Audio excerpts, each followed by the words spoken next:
to that. But what does it say about Luka, as somebody who, is a face, the face, one of the faces of his generation? Yeah, it's incredible that he's been there 2 out of the 3 years.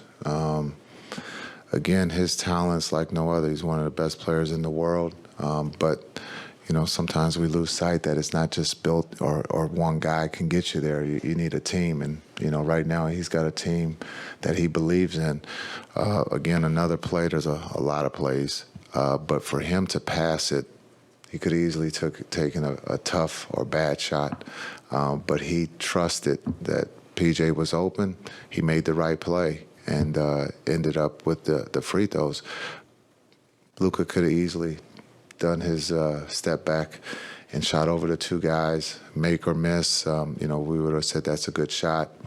But again, just what he's going through physically, he's given everything. I don't think we took him out in the second half, and nor did he complain.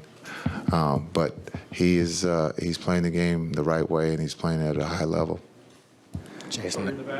Jason, do you remember where you were when you first got a call or a heads up that Kyrie was a possibility to add here? And then flashing forward to this past trade deadline, Nico's been credited for specifically wanting PJ, but what do you recall about the group wanting to go out and target him? Which one, Kai or PJ? Both. Oh, both. I can't remember Kai. I can't remember PJ. I just know that we were getting them, so that was great. My brain is fried right now. Kai in the trade, when we were making the trade for Kai, it was we need pieces, we need talent, we need guys that can go with Luka, who can fit, what Luka can, what Luka needed.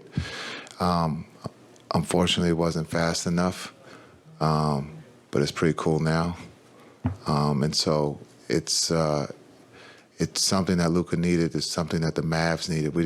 We haven't had a small like that. We've had Dirk, a guy who can get his own shot, who can score. We've had Luka, but now to have Kai, on one side and Luka on another, it's tough to double team because now you're letting Kai play one-on-one, or you're rotating to Kai and he has the advantage.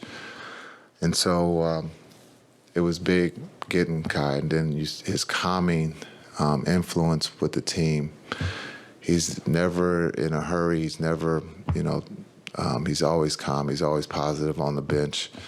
And so that's what getting Kai, I thought it was a great thing to do. We still believe that's the right thing to do. And then PJ and Gaff, we were in New York, and so I was actually at a play with the team. We went to a play, and so when we got word that we were making a trade, I left the play to talk with Luka and Nico, and Nico did his thing and got those two guys at the trade deadline. What play were you at? Damn, I don't know. It was a good play for the first 30 seconds. Two more questions. Jason, to go a little further with Kyrie, the other night he said this was the most difficult series he's ever been a part of. And I saw you have a conversation with him there in the third quarter, midway through. What can you share about what you told him? Just because it seems like things kind of took off from that point. And why do you think this was the hardest series Kyrie's ever been in? Yeah, that's a great question, Mike. When he actually said that to me, when he said that this is the hardest thing that I've ever gone through. So I said, is it? Well, you did win a championship, so it was easy. So I said, it's cool. Actually, this will be a great story to be able to tell your kids how hard it really is to win. And so nothing comes easy in life. And so I just told him that just put this up there with some of the hardest things that you're going to have to grind through, and that we got to find a way to help us win this game. And he did. Yes, he's probably exhausted. Yes, he's probably felt like he could have made a couple shots, but he did his part to help the team win on the defensive end and also accepted the double teams. So when you look at his series, yes, he didn't have the offensive explosion, but the glue, he was the glue in this series. He kept everybody together. He kept everybody positive. Yes, it was the hardest thing, but it only gets harder. And that's what makes it fun for the great ones. Jason Newey here. Can you speak to the magnitude of knocking off a number one seed and then the fact that you made all the deals that you made, having people come together and having it all result right here in a trip to the Western Conference Finals? Yeah.